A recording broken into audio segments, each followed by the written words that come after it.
Bueno, la semana pasada nosotros habíamos hecho hincapié digamos, en el periodo de desvío, que como vimos fue un interregno bastante breve, es decir, fue intenso y profundo porque significaba un cambio drástico lo que implicaba la discusión sobre la vuelta de Perón, la elección de Cámpora y la vuelta propiamente dicha del líder,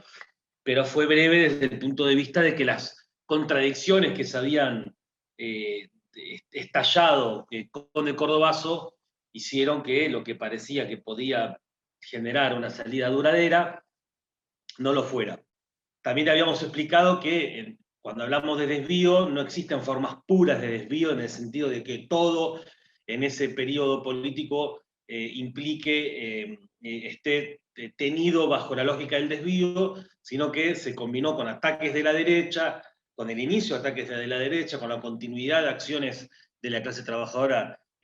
aunque fundamentalmente a nivel de vanguardias, sale de escena el gran signo que abre el Cordobazo, que fue las grandes acciones de masas que a partir de la política de pacto social comenzaban a tener un control mayor, sobre todo por el rol que vamos a ver hoy mucho, que empieza a tener la burocracia sindical, que es un rol creciente en poder político y, como vamos a ver, en poder de fuego. Hoy, luego de esta segunda charla, vamos a referirnos a los primeros síntomas de la crisis de ese pacto social y de esa política de desvío, y más en general de esta política de contención, con el consiguiente redoblamiento del accionar de la derecha peronista, que pega un salto, sobre todo después de la muerte de Perón, y con algunas luchas emblemáticas que muestran la persistencia de una vanguardia obrera que insiste, que se organiza, etcétera, más allá de que es un momento en que recibe bastantes golpes, como vimos un poco la semana pasada en Córdoba con el llamado Navarrazo. Yo estoy haciendo abuelo de pájaro, cosas que ya mencionamos, o sea que no debería haber problemas. Y bueno, y vamos a ver hoy nuevamente cómo vuelve a la escena la importancia de impulsar la coordinación y la autoorganización y cómo, sin embargo, ninguna de las corrientes actuantes tiene esa estrategia como un mantra para pelear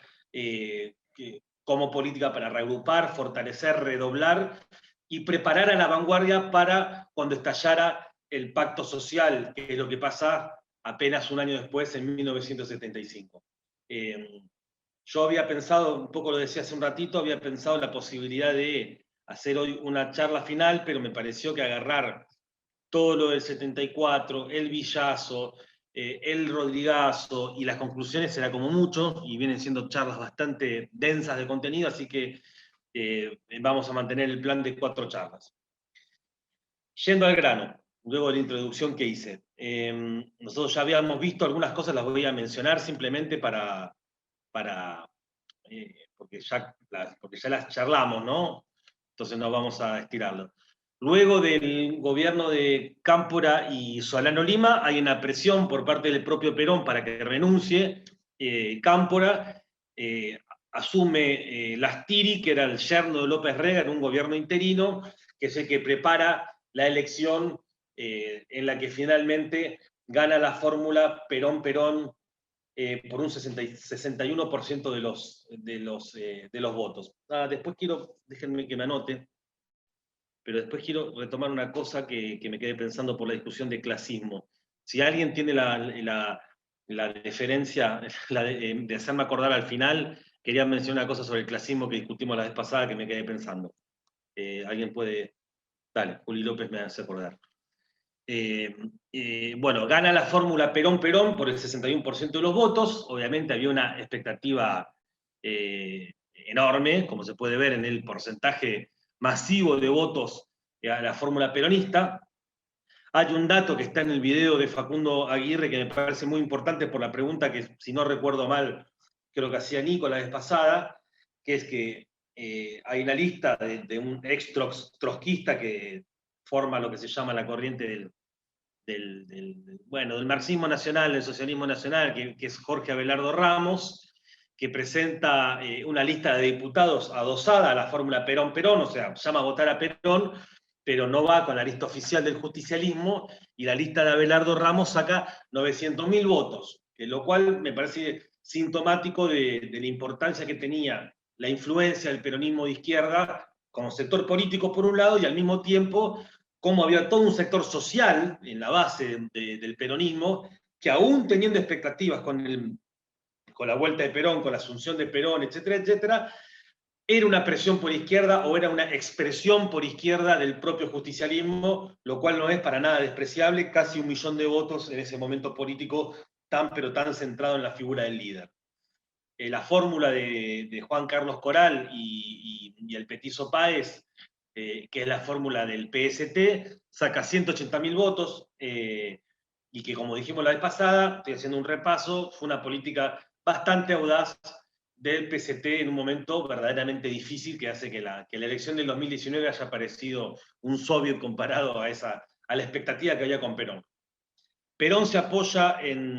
centralmente en una institución empresaria que es la CGE, la Central General Empresaria, y algo que vamos a ver mucho a partir de ahora, su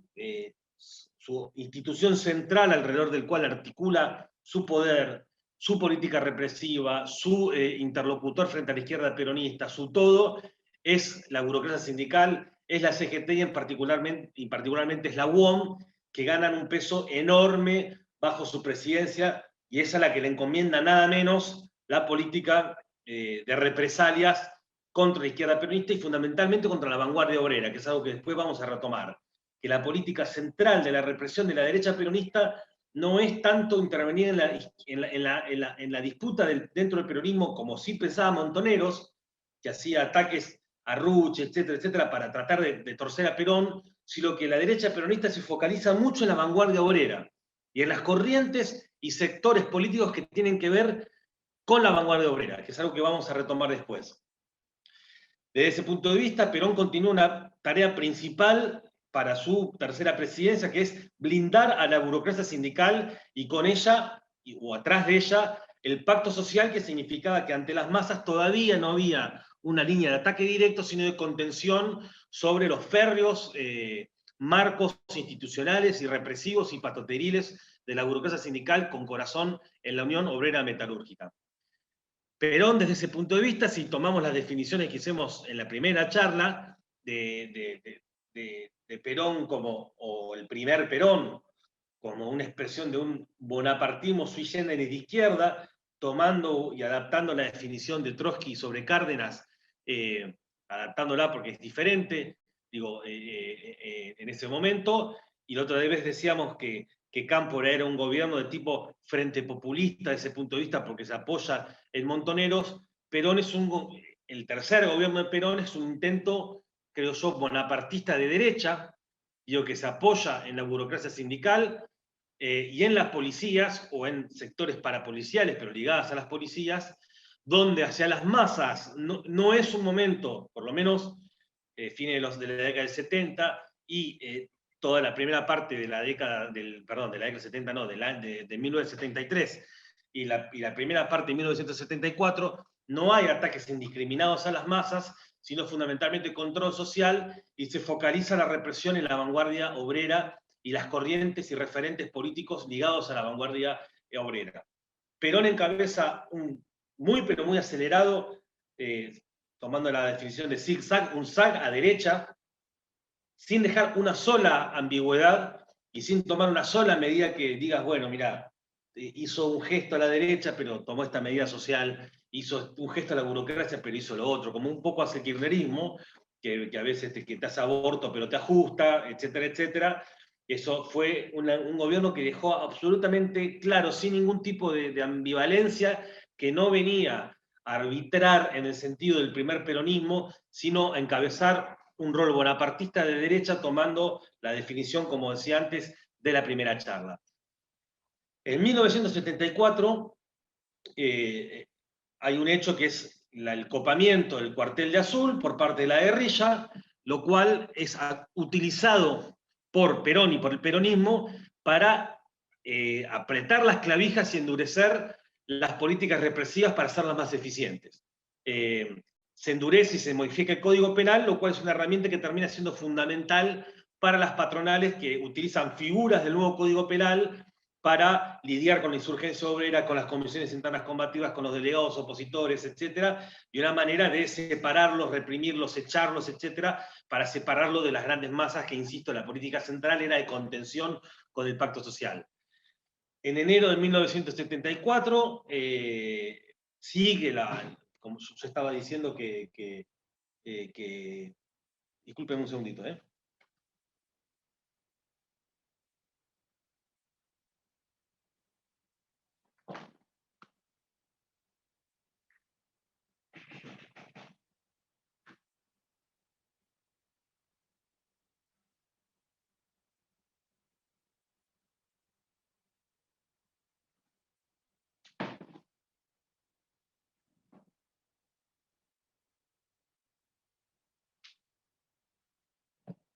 Disculpen.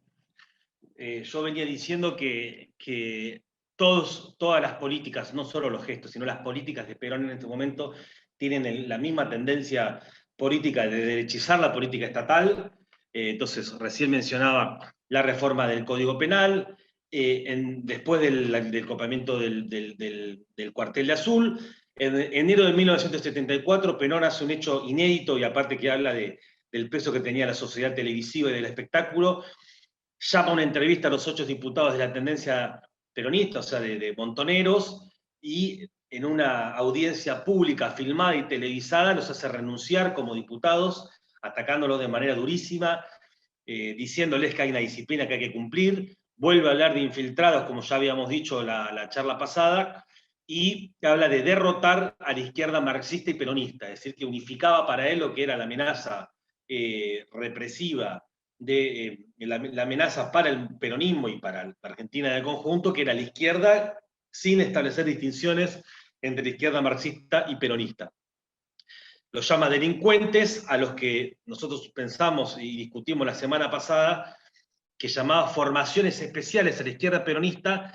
y que fueron un elemento central para lograr la negociación de su vuelta. A partir de ahora, muy poco tiempo después, pasa de llamar delincuentes a los que antes eran la juventud maravillosa y las formaciones especiales, lo cual demuestra lo maquiavélico, verdaderamente pragmático, y que termina encabezando una política verdaderamente fascista, por lo menos de ataque a la vanguardia obrera, fascistizante del propio Perón. Y decía lo acelerado del cambio de época, que pasa de una estrategia de usar a Montoneros como ariete para lograr su retorno, a definirlo como uno de los enemigos a enfrentar y derrotar. Bueno, yo dije un poco antes, pero me gustaría acentuarlo. Aunque el discurso de Perón, y si van a ver las entrevistas que están en los videos, etcétera, la entrevista de Apriete a Ana Bisotti, la periodista que después termina siendo secuestrada y desaparecida por la AAA, aunque el discurso acentúa mucho en la disputa con los sectores foráneos, etcétera, que disputaban dentro de Montoneros, valga la redundancia, el accionar de la derecha peronista en general y particularmente la AAA se focaliza en el accionar contra delegados, en conflictos obreros, contra el PCT y las corrientes que tenían que ver con esa vanguardia obrera, que tenía una estructuración en los grandes sindicatos muy importante. Y en ese sentido yo me ponía a pensar que la definición de cuarto relato que plantea Cristian Castillo para establecer que el rol central de la dictadura no fue enfrentar la organización guerrillera, que es lo que dice la propia dictadura, incluso que es lo que dicen los propios herederos del discurso de la guerrilla, sino que el accionar de atacar a la insurgencia obrera que había abierto el Cordobazo y todos los coletazos que significaban las comisiones internas combativas, las rebeliones antiburocráticas, las huelgas salvajes, etcétera, ya tienen un preludio en el accionar de la AAA que se focaliza mucho en sectores estructurales, no en la guerrilla como superestructura militar de distintas corrientes políticas, sino en la vanguardia obrera. Esto es muy importante para que se entienda que ya ese relato de que venían a liquidar lo que había estallado en el Cordobazo, ya tienen un accionar previo a la dictadura, que es lo que hace la AAA en este momento político. Contra todo lo que dice el relato del progresismo peronista, de que Perón estaba al margen de la organización, de la represión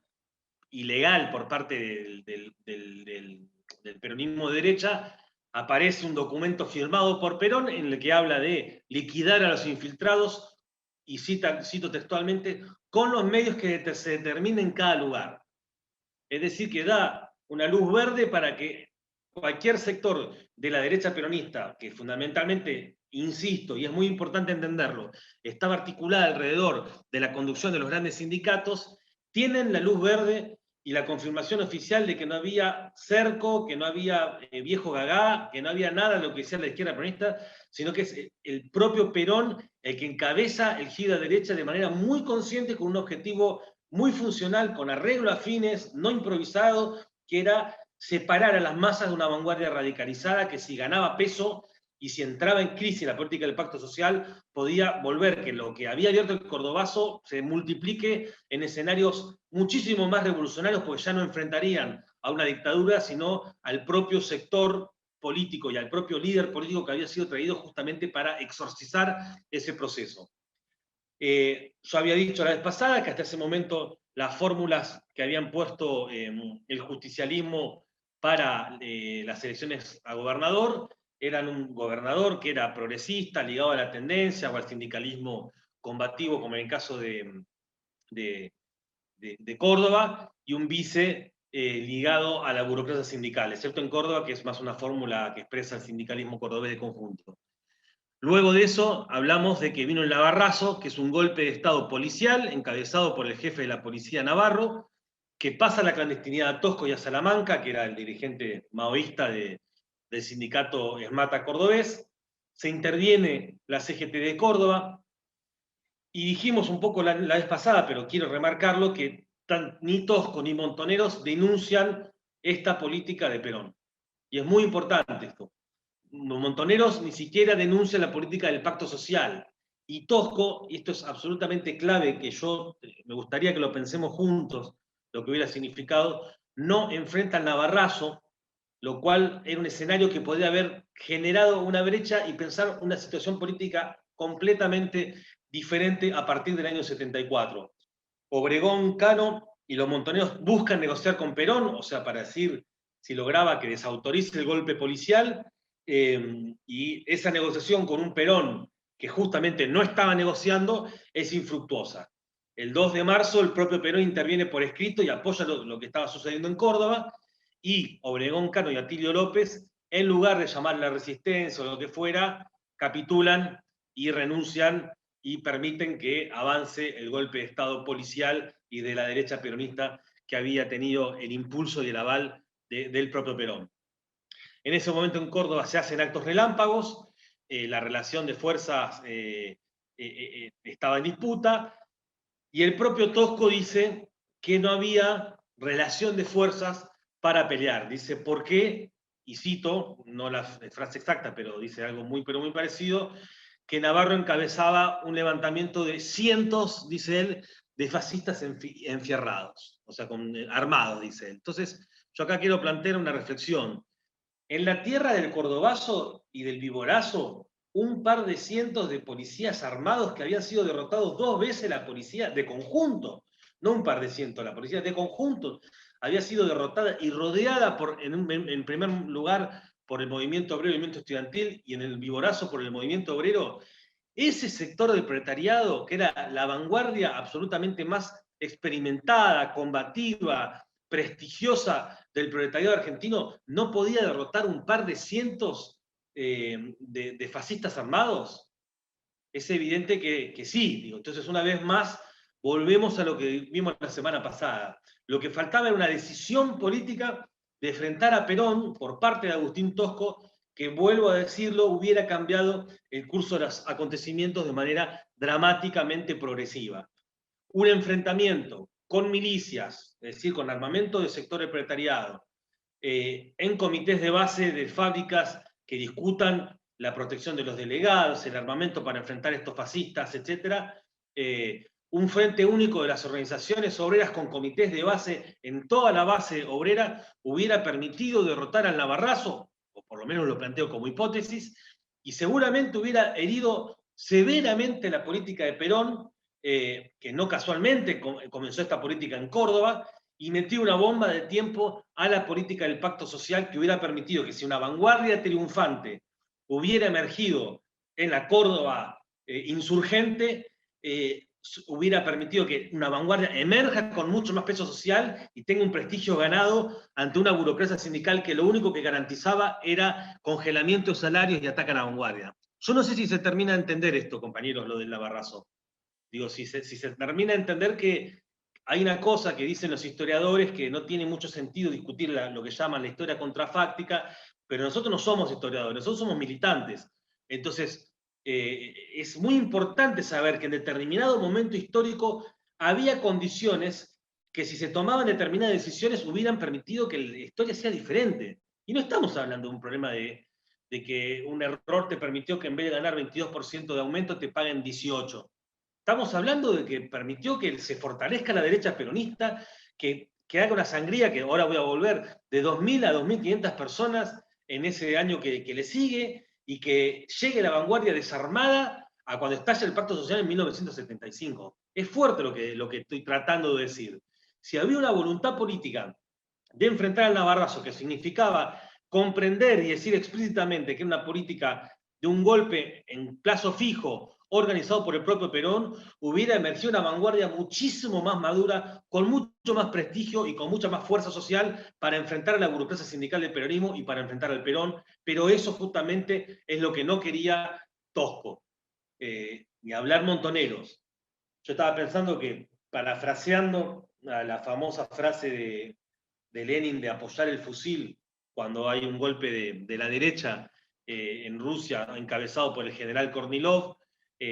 dice apoyar el hombro en el fusil de Kerensky y dispararle a Kornilov y después saldaremos cuentas con Kerensky. Digo, valga la diferencia, pero en ese momento correspondía apoyar el fusil en el hombro de Obregón Cano y Atilio López, si estaban dispuestos a resistir, para desarrollar por debajo una acción obrera independiente, poner en pie comités de lucha, pelear por el Frente Único Obrero, que hubiera permitido que esa situación se desarrolle muchísimo más allá de lo que hubiera querido Obregón Cano y Atilio López en el caso de que hubieran decidido resistir, cosa que no hicieron. Entonces, más allá de la estrategia de las conducciones, estaba planteado que se haga y fue una decisión subjetiva lo que permitió que luego del Navarrazo no haya una resistencia de lo principal, del principal batallón consciente del proletariado argentino, que es el proletariado cordobés. Yo no sé si hasta acá se entiende, compañeros, y si se entiende que era una batalla que podía haber tenido otro curso y por lo tanto que estaríamos hablando de otro año 74 totalmente distinto. Si se entiende más o menos que es una discusión importante, alguno que diga que sí. Para. Bueno. Perfecto. Entonces sigamos. Luego del Navarrazo pasa lo mismo que con la provincia de Buenos Aires, echan a Videgain y asume Calabró, que era el vicegobernador de la derecha peronista, ligada a la burocracia de la UOM. Y yo quiero una segunda conclusión. Primero lo que decía el Navarrazo, ahora quiero decir una discusión sobre el rol de las acciones guerrilleras.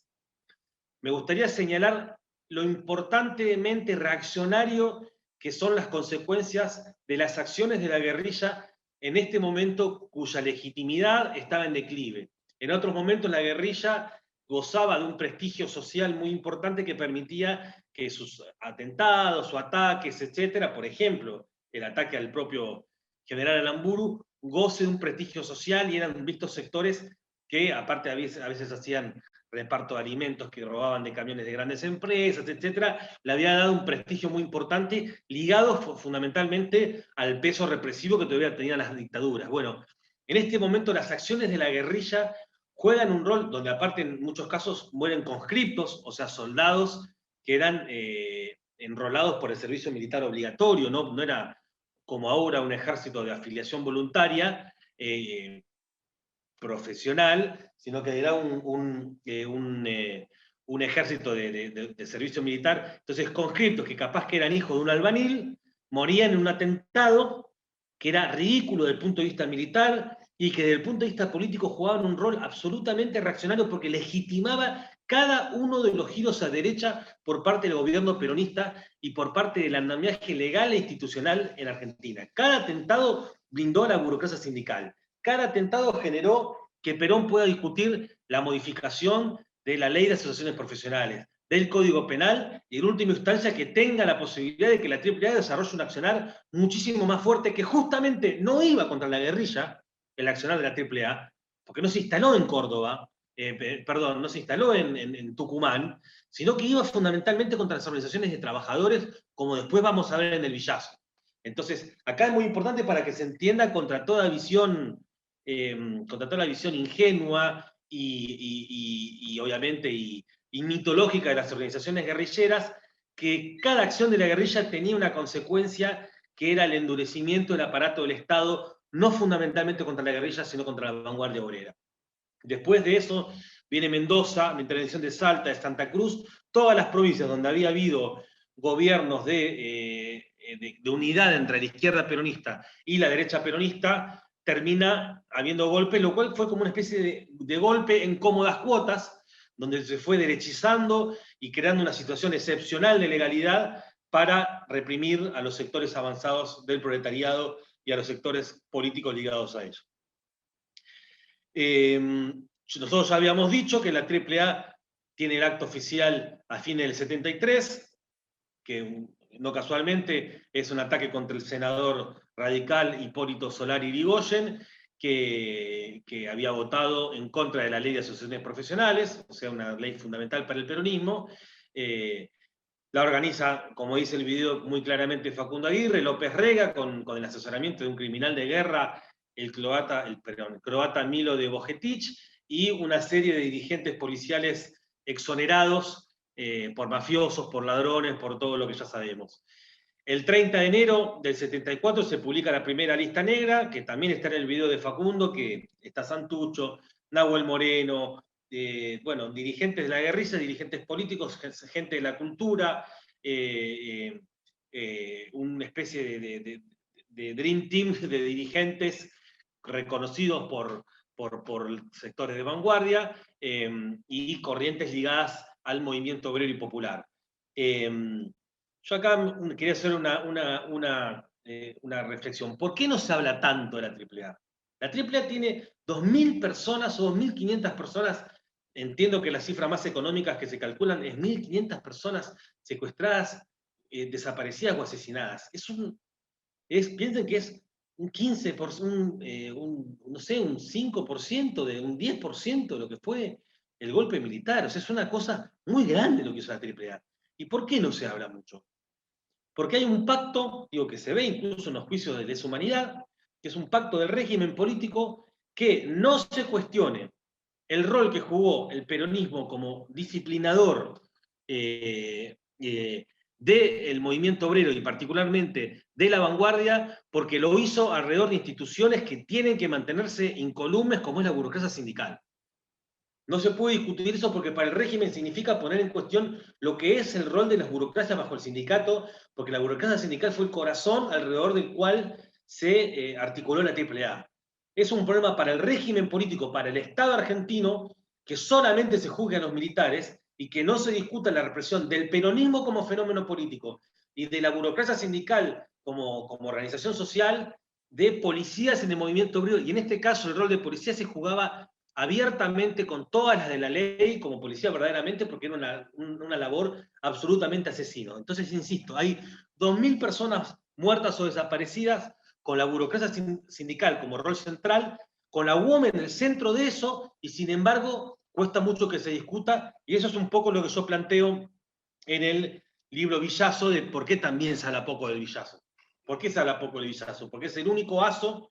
o es el principal aso,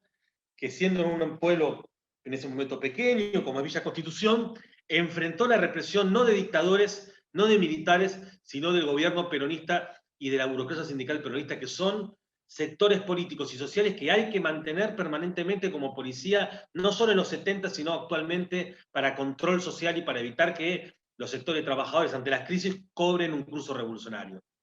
Yo recién decía, el impacto de... No sé si esto se entiende, compañeros. Digo, ¿por qué no se discute tanto la AAA? Me gustaría que se entienda porque tiene actualidad eso. No se discute la AAA porque, y se puede discutir los militares, y se juzgan a todos, y están viejos y los juzgamos y peleamos, pero no se juzga a la AAA porque significaría ya no discutir con una institución que perdió todo peso social, como perdieron los militares, y que todavía hoy no logran que las Fuerzas Armadas, es decir, los militares, se represtigien, a pesar de todos los esfuerzos que hace el peronismo para que se represtigie, pero la AAA fue organizada por un sector que hoy juega un rol de enorme actualidad y vigencia, que es la burocracia sindical y el peronismo. Y que es el eje alrededor del cual se desvía cada proceso revolucionario o cada conmoción social en Argentina. Entonces, discutir que ese sector, en un momento clave, fue el que hizo una masacre contra trabajadores, es poner en cuestión uno de los sectores centrales del núcleo del poder del Estado argentino, que es el peronismo y la burocracia. Esto hay que tatuárselo, compañeros. En cualquier discusión con un peronista, un militante trotskista tiene que entenderlo y discutir así, porque si no hay gente que te habla como si Perón te recuperó el hospital provincial de Mar del Plata y después te dio plata con Cristina, y no se sabe que son los tipos que hicieron la AAA, que reprimieron en los 70, que asesinaron cuando había una rebelión o un proceso de desocupados como en el 2002, no una rebelión, un proceso de desocupados y que mataron. Esas cosas como que se borran, o como que son excepcionales, o como que son marcianas podridas, pero eso es el corazón del peronismo también, o fundamentalmente ese. Entonces, para mí es muy importante discutirlo en la AAA por eso. Decía que fue una acción muy, pero muy grande. Aparte de la cantidad de muertos, se calculan alrededor de 3.000 atentados, lo cual demuestra que efectivamente, y no es un invento nuestro, es la verdadera antesala de lo que fue el terrorismo de Estado desde el 76, con las Fuerzas Armadas ya en el corazón de la organización criminal de la represión estatal. Ya lo dije muchas veces, pero lo voy a decir de nuevo, la clave es la vanguardia obrera, los partidos ligados a ella. Por eso vamos a ver después los ataques al modernismo que tienen que ver con eso. No casualmente los atacan en La Plata y en Pacheco, pues en la zona norte y en La Plata, donde el morenismo tenía un peso ganado en distintas fábricas y comisiones internas. Entonces, nosotros veníamos diciendo, discurso de Perón a favor de la represión, llamando a que cada sector organice el enfrentamiento a la izquierda peronista de la manera que sea, modificación del Código Penal, Navarrazo, intervención de los gobiernos provinciales, y llega el acto del 1 de mayo, donde Perón echa a los montoneros. Yo creo que generalmente todos nosotros, que somos una generación, yo más vieja obviamente, pero todos los que no militamos en los 70, creo que nos acordamos del concepto de que los echó llamándolos estúpidos imberbes, pero si escuchan el discurso que está puesto no casualmente entero en el video de Facundo Aguirre, es un discurso que es brutal, no es estúpidos imberbes. Dice muchas cosas importantes que demuestra que para Perón no estaba ni siquiera puesto como una duda el rol que jugaba la burocracia sindical. Dice, reivindica a los sabios y prudentes dirigentes, obviamente de los sindicatos. Dice, las organizaciones sindicales se han mantenido inconmovibles durante décadas, y vienen algunos imberbes que pretenden tener más méritos, dice, más méritos que la burocracia sindical. Este es un homenaje a esas organizaciones y a esos dirigentes sabios y prudentes, compañeros que han visto caer a sus dirigentes asesinados sin que haya todavía tronado el escarmiento. ¿Eso qué quería decir? Que tenía que tronar el escarmiento. Que han visto que le mataron a Bandor, que le mataron a Rucci, y que se están controlando, eso es lo que quiere decir Perón, a pesar de que ya hay una represión muy, pero muy grande, sin que haya todavía tronado el escarmiento. Bueno, a partir de ese acto, comienza a tronar el escarmiento de una derecha peronista que tiene luz verde en un discurso a viva voz, adelante de todo el mundo, con los montoneros retirándose de la plaza, con una verdadera amenaza de muerte a la izquierda, porque ese discurso radicaliza y legaliza y legitima el accionar de la derecha peronista, que a partir de ese momento pega un salto exponencial en la cantidad de ataques, en la cantidad de muertos, en la cantidad de secuestros. El ataque a los trotskistas como parte de eso, recién decía, no es tanto por ultraizquierda política, digo, en el sentido de que vamos a atacarlos ideológicamente porque son trotskistas, sino que es porque tiene una ligación real a sectores que comienzan a dar saltos y organización en el movimiento obrero. En el caso de la zona norte es muy claro, y en el caso de La Plata, quizás algunos no saben, pero la represión en la llamada masacre de La Plata era a partir de una actividad política que iba a desarrollar el PCT y la juventud del PCT alrededor de la fábrica que luego fue Mafisa, con la cual el partido tuvo una gran lucha después, en el 2005, 2006, en La Plata, que la tomamos que tomamos la planta y que ahí ganamos una importante camada de compañeros obreros. Bueno, esa fábrica, junto a la derecha peronista, organizó una masacre verdaderamente sangrienta en La Plata. Esto es en mayo del 74 Pacheco, los militantes asesinados, después atacan a un dirigente y dos delegados del Partido Obrero, Fischer y Bufano, que son también asesinados, y después uno de los dirigentes que reemplaza a Fischer, Héctor Noriega, en la misma fábrica como delegado, también es asesinado. Bueno, la masacre de La Plata es bastante posterior, es en diciembre del 75. A partir de ahí, Perón sigue girando toda derecha. Yo ya dije, modifica el Código Penal, modifica la ley de asociaciones profesionales, sindicales, los golpes de estados provinciales, le da luz verde a la derecha peronista en el acto del 1 de mayo, y ahí hace todo un giro en la política internacional, donde en su momento había coquetado con Allende y ahora recibe a Pinochet con honores. En el 75, bueno, Isabel le da la cruz, la gran cruz del orden a Pinochet, se abraza con Stroessner, que es el dictador paraguayo, y con Hugo Banzer, que es el dictador boliviano, y acusa, apoya a Pinochet y dice que el responsable de lo que estaba pasando, incluso de la propia muerte de Salvador Allende, era Salvador Allende por haber cedido a los sectores guerrilleros y la izquierda, lo cual demostraba que Perón pensaba estratégicamente el problema de reventar a la vanguardia, no solo a nivel argentino, sino a nivel continental, o por lo menos del cono sur. Ahí, al mismo tiempo que yo estoy enumerando adrede todos los cambios en la política represiva, comienza toda una nueva camada de huelgas y de procesos de lucha de clases. Digo, al principio del primer periodo del peronismo son fundamentalmente luchas económicas o reivindicativas, y a partir de este momento, con el recrudecimiento y sobre todo luego de la muerte de Perón, donde hay una tendencia, por decirlo de alguna manera, a los extremos, tanto de la derecha como de las tendencias a la autoorganización, etcétera, comienzan a haber luchas a nivel de fábrica mucho más duras, con huelgas salvajes, que son huelgas que no son convocadas por las direcciones oficiales, huelgas que enfrentan a la burocracia sindical. Ya dijimos, bueno, ya habíamos mencionado la otra vez el ejemplo del frigorífico del Carlos, ahora voy a mencionar otro que obviamente que es el Villazo, pero empieza a haber numerosos conflictos que empiezan a enfrentar a la burocracia sindical, que desarrollan tendencias a la autoorganización y que plantean elementos de lo que llamamos doble poder fabril, es decir, funciones dentro de las fábricas que son arrogadas en términos normales por la patronal, con el auxilio de la burocracia sindical, y que a partir de este proceso de autoorganización obrero y popular que había en Argentina, los trabajadores empiezan a querer controlar los ritmos de producción, controlar las medidas de seguridad e higiene, desarrollar cuerpos de delegados, montones que ya no eran reivindicaciones económicas, sino cuestiones que expresaban el crecimiento de una subjetividad obrera que era imperdonable e inaceptable por patronales y obviamente por la burocracia sindical. En Córdoba también hay toda una serie de procesos en el ESMATA, en Indiel, en Citroën, echan a la interna con Salamanca, hay una huelga en todas las fábricas. Ahí en el video de Facundo tiene una cifra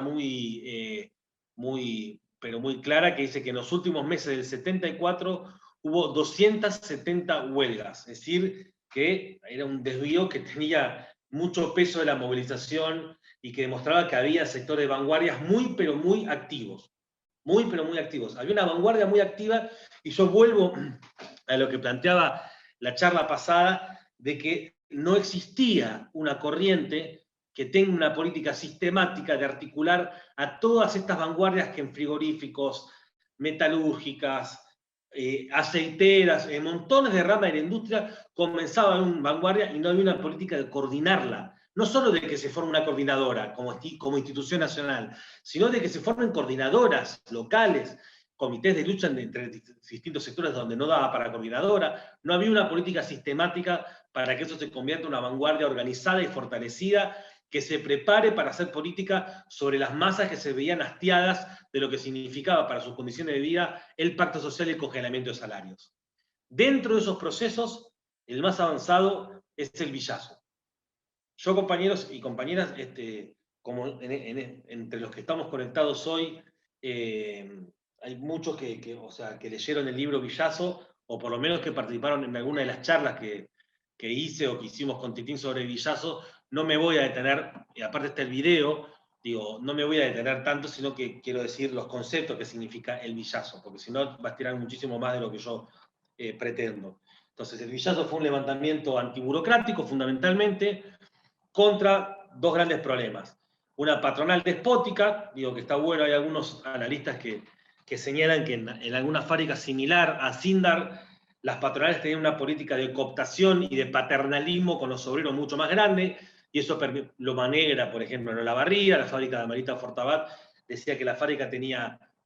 campos de deporte, que la empresa hacía fiestas de fin de año, sorteos, premios, etcétera, etcétera, que hacía que eran obreros que tenían muchas conquistas, pero que desde el punto de vista de su subjetividad estaban muy subsumidos, muy conciliados con la propia patronal. Ascindar no, Ascindar era una patronal de guachos totales, totalmente represivos, que le daban manija a la burocracia sindical, que era una intervención odiada, y alrededor de eso, con el influjo de lo que significó el cordobazo, el surgimiento del clasismo, comienza a fortalecerse nuevas generaciones de dirigentes obreros que dan un paso al frente cuando echan a los viejos dirigentes obreros combativos. Bueno, sí, Somisa también se enfrentaba con una gran familia y algunas empresas que hacían eso mismo y lo siguen haciendo, y algunas pueden. Bueno, Ascindar no lo hizo. Entonces era una empresa que era muy ajena a la vida de los trabajadores y una burocracia sindical que era vista con mucho odio por los trabajadores. Hay una primera lucha de delegados, es derrotada, los echan a todos, excepto a uno, y surge toda una nueva generación de dirigentes, que son los que finalmente después encabezan el Villazo, que empiezan a defender la comisión interna, que gana la comisión interna. Ante eso, la empresa expulsa a la comisión interna que estaba encabezada por Piccinini, y empieza un levantamiento metalúrgico, por decirlo de alguna manera, en contra de la expulsión de los delegados y de que Ascindar echa a los delegados, y que se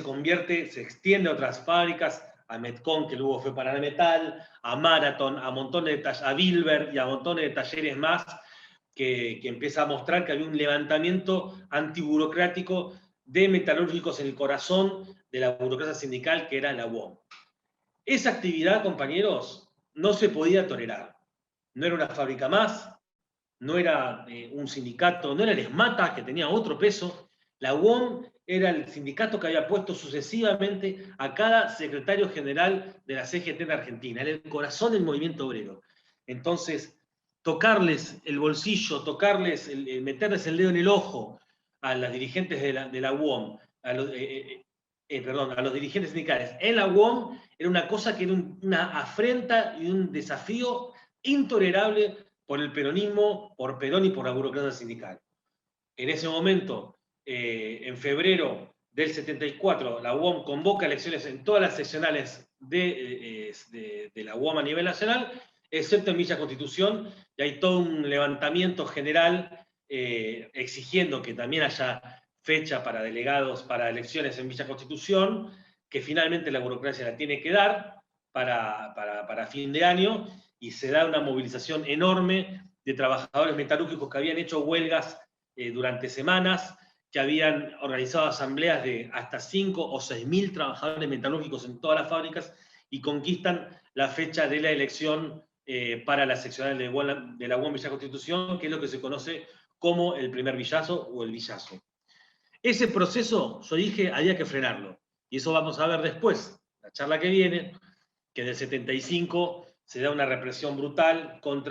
que desata una huelga de 59 días que se conoce como el segundo Villazo. Pero insisto, no se podía permitir que el proceso que se había en Villa Constitución triunfe. A su vez, el Villazo, hasta acá se entiende, compañeros, estaba hablando primero el aspecto represivo, digo, que se va acrecentando y al mismo tiempo que se comienza a acrecentar la lucha de clases y que tiene en Villa Constitución un capítulo central. ¿Se entiende hasta ahí? Perfecto. El Villazo y el triunfo del Villazo, o sea, la conquista de la fecha para las elecciones, abre una posibilidad, después de la oportunidad que yo decía hoy y la última clase, digo, que de la oportunidad perdida de enfrentar al Navarrazo, abre la posibilidad de que la vanguardia de conjunto, y en particularmente la vanguardia cordobesa, que estaba siendo reprimida, que estaba clandestina, que los dirigentes estaban en la clandestinidad, abre la oportunidad de hacer un reagrupamiento alrededor de un gran triunfo político en el corazón, en el seno de la burocracia sindical, como era la UOM de Villa Constitución. Ahí surge la discusión del plenario de delegados de sindicatos combativos que se hace en Villa Constitución en abril de 1974. Ahí hay una política donde el trotskismo, el PCT, insiste en una política de coordinación, o sea, que se vote una coordinadora. Una coordinadora, compañeros, podría haber permitido, en primer lugar, rodear a Villa Constitución, que obviamente estaba siendo amenazada y que ya se estaba preparando una represión muy dura contra ellos. En segundo lugar, podría haber permitido reagrupar a los sectores que venían en un reflujo y una derrota como la cordobesa, pero que al mismo tiempo eran enormes sectores experimentados del proletariado, los podría haber coordinado. Podría haber organizado a toda esa serie de luchas que yo estoy diciendo que había en el conurbano norte, en La Matanza, en Berisso, en Ensenada, en La Plata, en montones de lugares que había una tendencia a reemerger a las vanguardias obreras, hubiera permitido no solamente una coordinadora nacional, sino coordinar a nivel local, a nivel de ciudad, a cada comisión interna combativa, a cada sindicato recuperado, a cada sector de obreros combativos, los podría haber aglutinado a nivel local, y sin embargo, la conducción del Villazo, de Piccinini, Agustín Tosco y René Salamanca, que van a ese encuentro de manera presencial, etcétera, se niegan a la política de coordinadora diciendo que era prematuro, etcétera. Nuevamente hay un rechazo a tomar medidas que en el caso de Tosco hubiera pensado las cuerdas con Montoneros, hubiera sido visto como un desafío al pacto social de Perón y que desde el punto de vista o sea, que Montoneros hubiera visto que eso era una afrenta muy importante y Tosco no quería tensionar las cuerdas con Montoneros, entonces hay una serie de concesiones desde Montoneros al Perón y a la derecha peronista, Tosco a Montoneros, y PRT que no se peleaba nunca con Tosco, etcétera, y Piccinini que no quería romper con Tosco, que era su referencia en un sentido, entonces se niegan nuevamente a una política de frente único obrero en una situación en la que podría haber reagrupado al menos a los sectores combativos, primero con una tarea defensiva, de que proteger a los que estaban siendo atacados, después que esas organizaciones de vanguardia podrían tener un diálogo con las masas que se hartaban del pacto social, y más adelante podría haber tenido una política más ofensiva de autodefensa frente al recrudecimiento de la violencia política por parte de la AAA. Todas esas cosas se niegan a hacer los dirigentes, empezando por Agustín Tosco, que ya vi que en un momento absolutamente clave, que podría haber sido una bisagra, que podría haber cambiado, como yo decía también del Navarrazo, y se niegan porque nadie quería sacar los pies del plato y enfrentar política y socialmente a Perón. El PCT correctamente plantea la línea coordinadora, pero yo vengo diciendo que no tenía hasta el final una estrategia de coordinar y al mismo tiempo no tiene el peso, lo cual tiene que ver con esto también. Si por ejemplo, si hubiera habido una política, lo digo, esto sí es contrafáctico, pero lo pienso en voz alta, si el PCT hubiera tenido una política de que en cada lugar donde estaba y que había huelgas, coordinar a sectores de vanguardia, podría haber llegado una vanguardia más fortalecida al plenario y que no solamente sea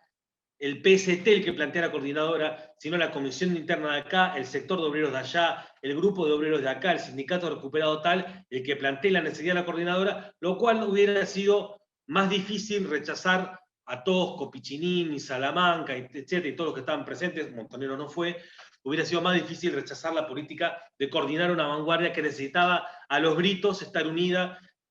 defenderse como un solo puño y más tarde pegar como un solo puño. También decía, la vanguardia podría haber establecido, si hacía una política de esas características, un puente y un diálogo hacia las masas que salen un año después. O sea que había que tener una política paciente de organizaciones a la vanguardia, pero nuevamente se pierde y se desaprovecha esta oportunidad.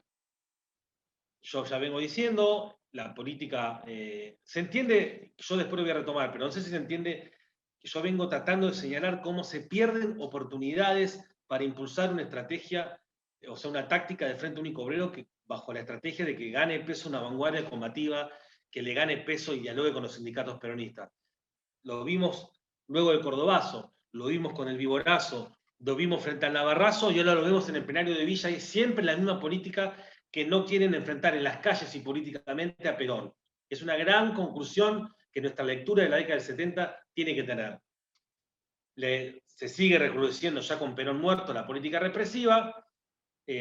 La muerte de Perón significa que el árbitro que estaba en el centro de eso desaparezca y por lo tanto la situación de conjunto tiende a los extremos por izquierda y por derecha. Se interviene en las universidades, hay un salto en el accionar de la AAA. En noviembre del 74 Isabel declara el estado de sitio y en octubre ya había renunciado el ministro de Economía Helbert por los impactos de la crisis internacional y asume Gómez Morales, que devalúa, lo cual es el primer ataque más abierto del peronismo, en este caso Isabel Perón, a las masas, que hace que cruja la política del pacto social. Y vuelvo a lo mismo, compañeros, si la política del pacto social, que era el gran contenedor de las masas, empezaba a hacer agua, la importancia de que la vanguardia esté coordinada era central, porque podría haber llegado con un prestigio, con batallas dadas, con instituciones puestas en pie, con comités de lucha, con comités de acción, con lo que sea, en el sentido de lo que podemos ir discutiendo, en el momento que las masas decían basta. Entonces vamos a ver la vez que viene la contradicción de que cuando pasa que las masas dicen basta, que es en junio del 75, un mes y medio antes había terminado de ser derrotado el Villazo, el segundo Villazo. Y no se había hecho alrededor de eso una coordinación que permita que surja ese movimiento de masas con una vanguardia prestigiada y fortalecida, porque las conducciones en ese momento se negaron. Ahora quiero hacer, ya como parte de una recta final, digo, la discusión sobre la autodefensa y ligada a la discusión del Frente Único Obrero en este momento de recrudecimiento de los ataques de la derecha peronista. De Montonero ya dijimos que tenía una teoría del cerco que significaba que había que romper a los sectores reaccionarios que rodeaban a Perón con atentados y con acciones guapas, por decirlo, valientes. Es decir, que la discusión de la autodefensa era algo que le pasaba absolutamente por el costado. No solo eso, sino que o sea, tenía una estrategia de confiar en Perón, pero en instituciones centrales del Estado, por ejemplo en el Ejército, con el cual hace en 1973 el operativo Dorrego, donde hacen actividad social con las Fuerzas Armadas, lo cual era lavarle la cara de una manera fenomenal a la gente que hacía poquito había hecho la masacre en el penal en Trelew, lo cual fue uno de los hechos más onerosos y brutales de la dictadura de Lanusse. Montoneros claudica en Córdoba y se niega, como había dicho, a enfrentar y denunciar el Navarrazo, y obviamente que tienen un rechazo a pensar el problema militar por parte de la vanguardia, porque no querían ni pensar el problema político de enfrentar a Perón. O sea, menos lo van a pensar desde el punto de vista militar. Para ellos el aspecto militar en el sentido de pensar la organización la organización del momento de choque, por decirlo de alguna manera, digo, no era parte de su estrategia, porque la estrategia de ellos era disputar con la derecha del peronismo quién tenía más llegada al líder, justamente en un momento en el que el líder era el que dirigiera a la derecha peronista, lo cual demuestra la ingenuidad. El PRT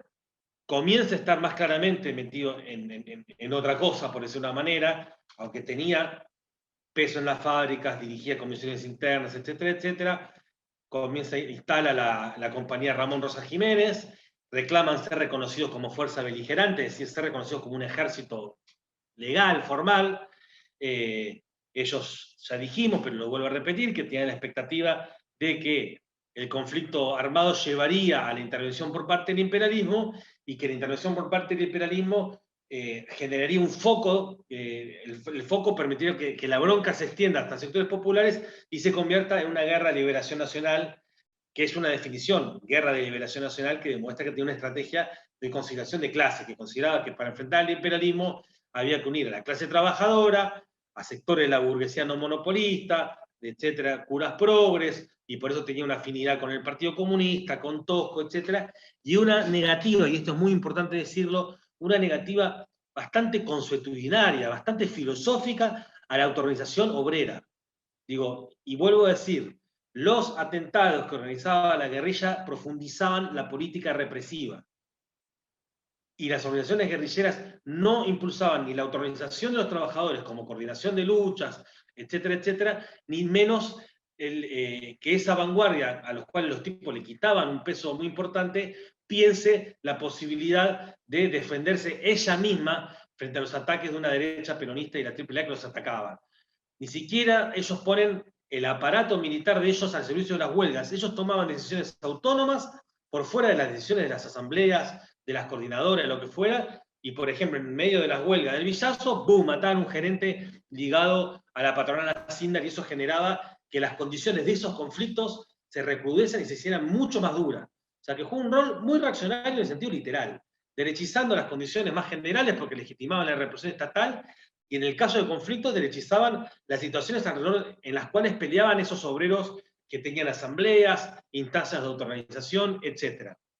El PRT en ningún momento ni siquiera considera al AAA como enemigo. Ellos opinaban que era rebajarse, enfrentar a la AAA, porque para ellos el enemigo central eran las Fuerzas Armadas. Entonces vuelvo, aunque juegan un rol reaccionario dentro de los conflictos, y para ellos la política de Frente Único Obrero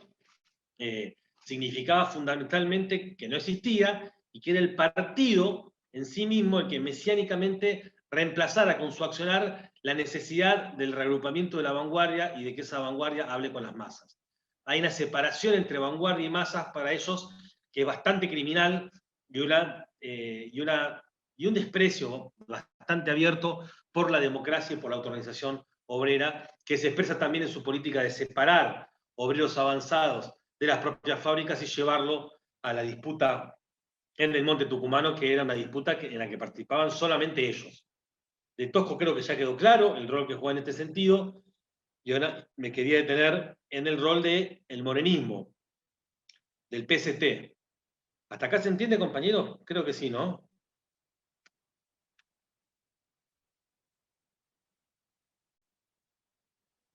Bueno, Agu dice que sí, de manera ferviente. El PST. Nosotros en la charla pasada dijimos que el momento táctico, la táctica, o sea, la política en ese momento del PST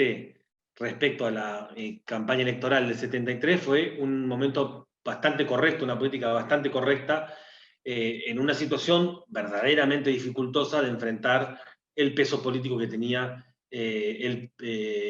la vuelta de Perón como ilusión de reencauzar la situación en la Argentina. Y que eso había sido un momento bastante importante de la política del PST, que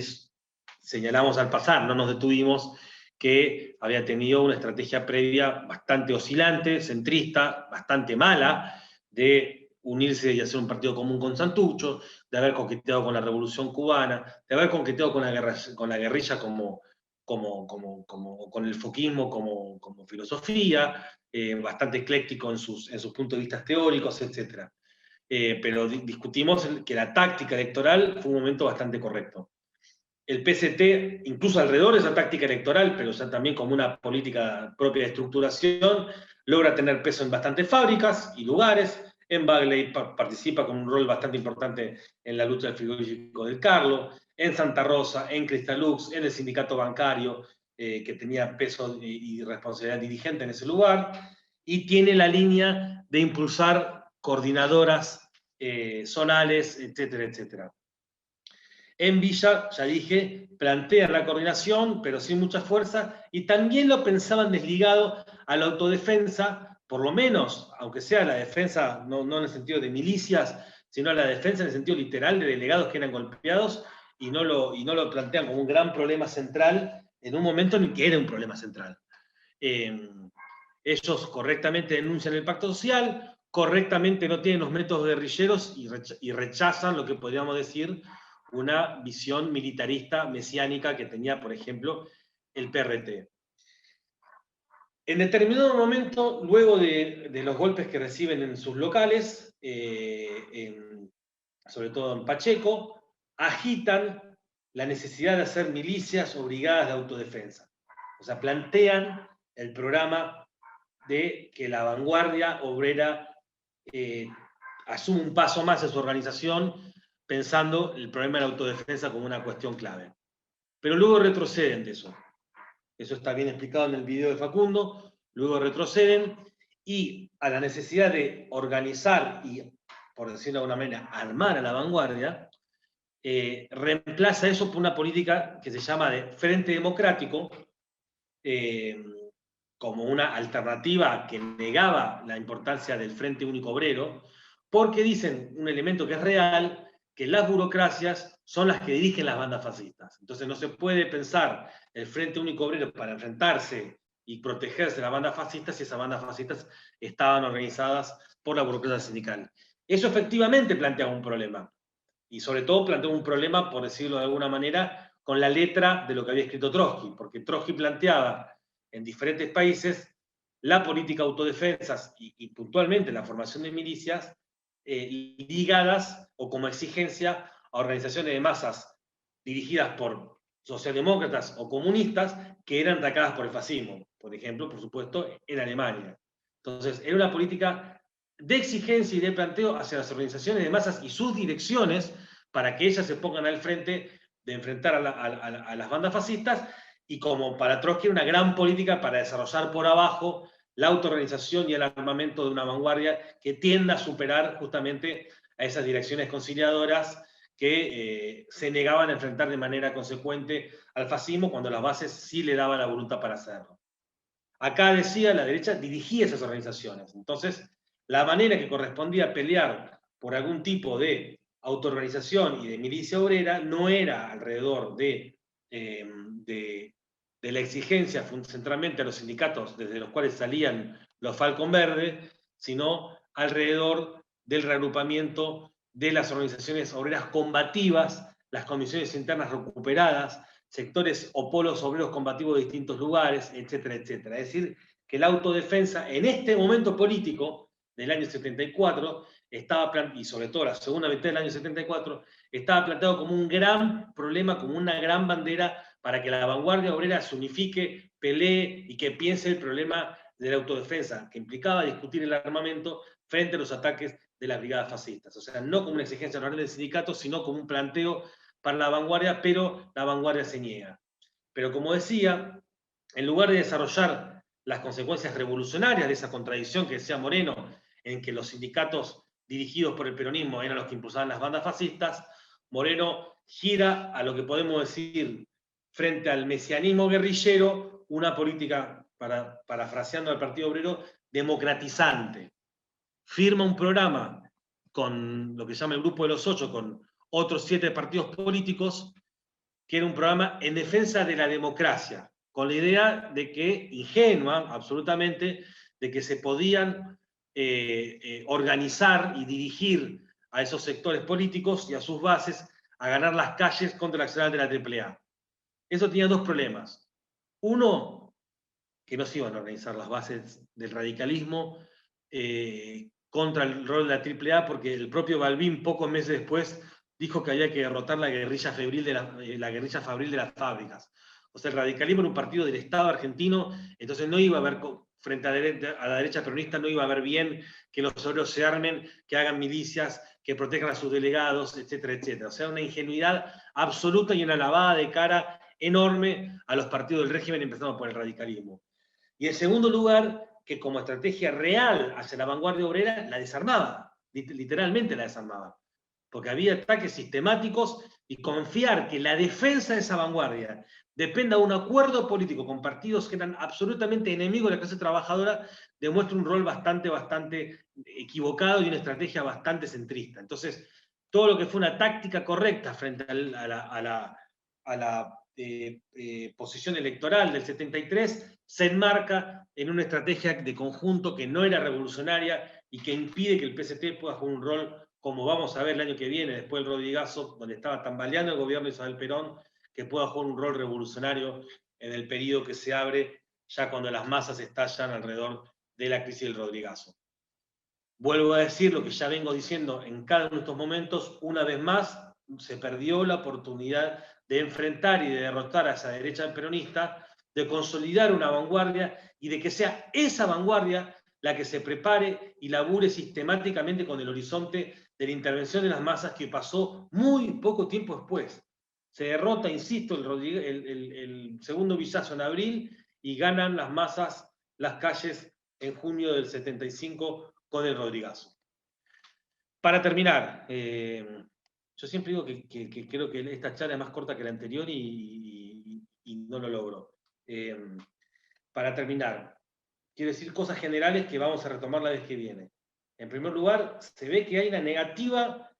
sistemática, digo, más allá de que el morenismo se acerca más a una política que tienda a lo que nosotros decimos, pero lo desarrolla de una manera completamente inconsecuente y no lo piensa de ninguna manera del modo que lo estamos planteando nosotros ahora en el partido, como una línea de organizar y reagrupar permanentemente a la vanguardia para darle fuerza, para hablar al movimiento de masas, etc. Hay una negativa en cada capítulo de estos momentos álgidos de los 70, luego del Cordobazo, con el surgimiento del clasismo y del viborazo, frente al navarrazo, contra el pacto social y luego del villazo, hay una negativa de todas las corrientes intervinientes, con excepción parcial, insisto, del morenismo, el PCT, a impulsar el Frente Único Obrero, donde se combinan políticas sectarias, que ya mencionamos la del clasismo, etcétera, con políticas oportunistas, como dijimos la de Tosco, la del PRT, etcétera, que no querían enfrentar políticamente hasta el final a Perón y al peronismo. Acá hay una discusión que obviamente que tiene que ver con esto, que es la discusión que está en mi libro con el sindicalismo, que ellos decían que no querían enfrentar a Perón, que ellos eran apolíticos, que nosotros somos trabajadores, no hablamos de política. Yo lo sintetizo y no lo voy a decir muy largo porque ya está en el libro y creo que ya lo dije en algunas charlas ante ustedes o ante la mayoría de ustedes. Pero el sindicalismo apolítico, entre comillas, tiene una concepción de que no había que disputar política con el peronismo en momentos en que el peronismo estaba absolutamente enfrascado en disputar con ellos, porque era el organizador de la represión. Entonces, esa visión ingenua de no pensar el plano político, por ejemplo, impulsando un partido político de los trabajadores, discutiendo la estrategia de la izquierda, o la manera que sea, era una visión ingenua porque el peronismo sí los pensaba permanentemente a ellos. Entonces, si vos no querés pensar al Estado, el Estado te va a pensar a vos, y en el caso del Villazo, el Estado los pensó de manera absolutamente abierta, como se pudo ver en la represión de 1975. Hay otra discusión que está en el libro mío, que es que los propios dirigentes del Villazo, que no eran peronistas, y que eso me faltó decirlo, que uno de los elementos centrales del Villazo es que vuelve a ser un sector clasista, antiburocrático, democrático, y que no era peronista desde el punto de vista de la conducción. Incluso eran sectores que estaban ligados y en algunos casos militaban dentro de la izquierda. Pero aún en el caso de los que militaban, aún en el caso de que militaran en corriente izquierda, tenía una visión de que había que separar, como decía uno de los dirigentes del Villazo llamado Porcu, que había que separar lo sindical de lo político, que eran, decía él, líneas que deben correr paralelamente. Y para el peronismo y para el gobierno, lo sindical y lo político no eran líneas que corrían separadas, sino que eran líneas que articulaban todo para reprimir esa vanguardia, lo cual demuestra una política conciliadora con un Estado que tenía el garrote en la mano. Entonces, la otra discusión que decía era que los propios dirigentes del Villazo, que eran de izquierda, en muchos casos, incluso que militaban en la guerrilla, decían que los obreros eran todos peronistas y dicen, pero en esos lugares el Perón de la fábrica éramos nosotros, refiriéndose a que ellos eran los que lograban conquistas y que jugaban el rol que había tenido Perón distribuyendo la riqueza, por llamarla de alguna manera, en ese momento político. Yo creo que acá quiero hacer una discusión que la podemos retomar con mucha más fuerza la vez que viene, que se va a ver con más claridad, pero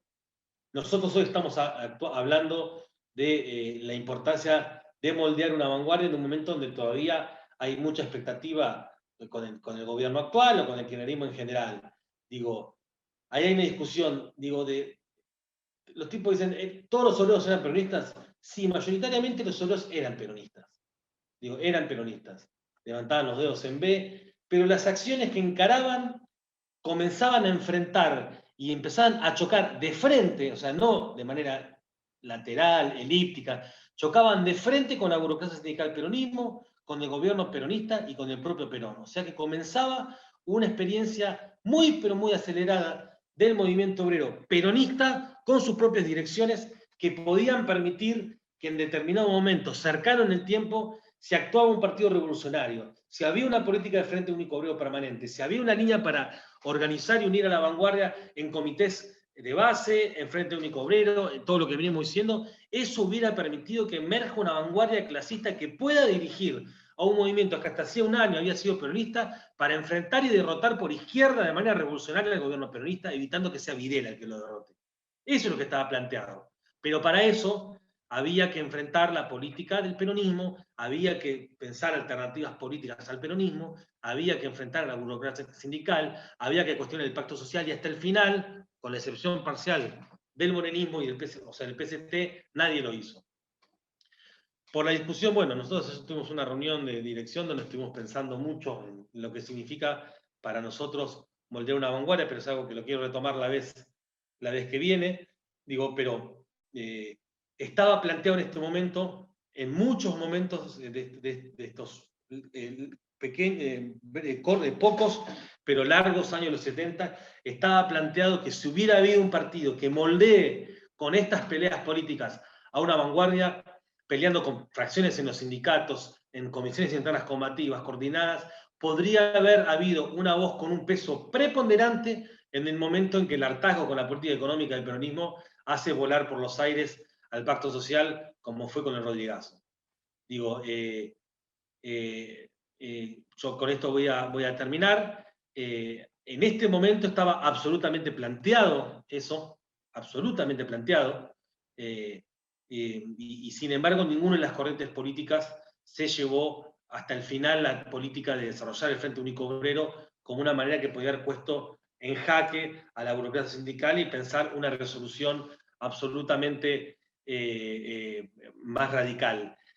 La política que venimos diciendo nosotros hoy como PTS de moldear la vanguardia, en ese momento estaba 100.000 veces más planteada en la realidad de lo que era hoy, de lo que es hoy, y sin embargo para los partidos que intervenían, y en particular para el morenismo, estaba 1000 veces menos planteado que lo que está en el PTS. No sé si me explico. La realidad permitía hacer muchísimo más lo que dice hoy el PTS, porque había vanguardias mucho más radicalizadas, mucho más fuertes, etc. Y sin embargo ninguno de los partidos, empezando por el PCT, se lo propone ni siquiera como lo está discutiendo el partido hoy. Entonces, en esas peleas se puede consolidar una vanguardia que se sostenga y lamentablemente se pierden varios capítulos en los que incluso se podría haber remediado los errores del momento anterior. En cada momento que surge, en vez de sacar conclusiones y decir, bueno, ahora sí podemos organizar la vanguardia, las corrientes y los dirigentes actuantes se niegan y eso se pagó de manera muy, pero muy cara porque llega a la vanguardia golpeadísima en el momento que estalla la política económica del peronismo. Pero esto es lo que vamos a ver con la próxima charla, junto a una síntesis de conclusiones generales de lo que estuvimos charlando. Bueno, eso es un poco lo que había preparado para hoy.